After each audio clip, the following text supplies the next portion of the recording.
I want you to listen to this congressman, what he had to say about the formation of a third party and what the Republicans intend to do in 2022 and 2024 was spot on. But look at how he characterizes Republicans and conservatism. I think it's quite interesting. He hit the nail on the head. Check this out, and we'll take it on the other side.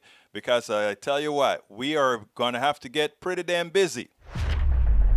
You just saw the messaging for the 2022 midterms. That is what you just saw right now is election integrity, loyalty to Trump, and then trying to hit Biden on taxes. That's really what's going to happen in 2022. Well, let me ask you this about what comes next, because NBC News is reporting that more than 100 influential Republicans plan to release a call for reforms within the GOP alongside a threat to form a new party if change isn't forthcoming. What do you make of that effort? Is there room in this country for an anti-Trump conservative party, or does it really even have a base really outside of New York City and D.C.? Well, Jeff, I know exactly what it says because I'm one of those 100.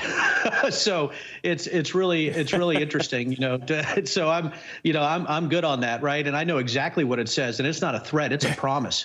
And if we can't, somehow work from the inside to go to a facts-based policy position away from fantasy and ridiculousness and disinformation and conspiracy theories, I think we're going to have a tough time in the future. Short term, it's very good for the GOP. We lost this battle. Liz, me, Adam, all these individuals, as you guys remember, I was ousted because I officiated a same-sex wedding and came out against QAnon. Those two things right there were very difficult for the Virginia base to accept for me. So I've been through this.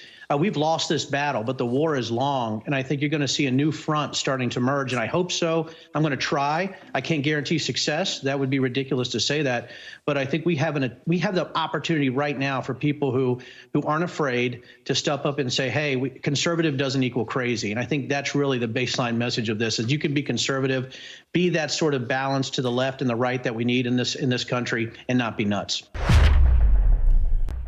In effect, he's just called all the Trumpists, another Republican, crazy and nuts. And how can we think otherwise when we had a congressperson today at the January 6th hearings that they had today say that if you really want to know what happens, just look at the Capitol. People were just out there taking pictures. There was nothing really happening. There was no war. Folks, we are in an alternate state of reality for a particular percentage of population. I don't know, 13, 20% of the population, likely 40, 50% of Republicans. That is what they believe. Is it that they're delusional? Is it that they are willfully ignorant? Is it that they are misled because they only seek one source of information? Well, actually, I think it's all of the above. All of the above. Some come from one area, some come from the other. But we have a few sensible Republicans whom I disagree with completely on policy that I must respect for what they're intending to do. I hope they get that other party going, because the one thing this country cannot take is to have the feeble-minded, to have those who are not based in reality somehow attain power, because that is the end of America. We spend a lot of time deconstructing the news, trying to parse it into a form that everybody can understand. We try to find those little nitpicks where it flies above the fray, etc.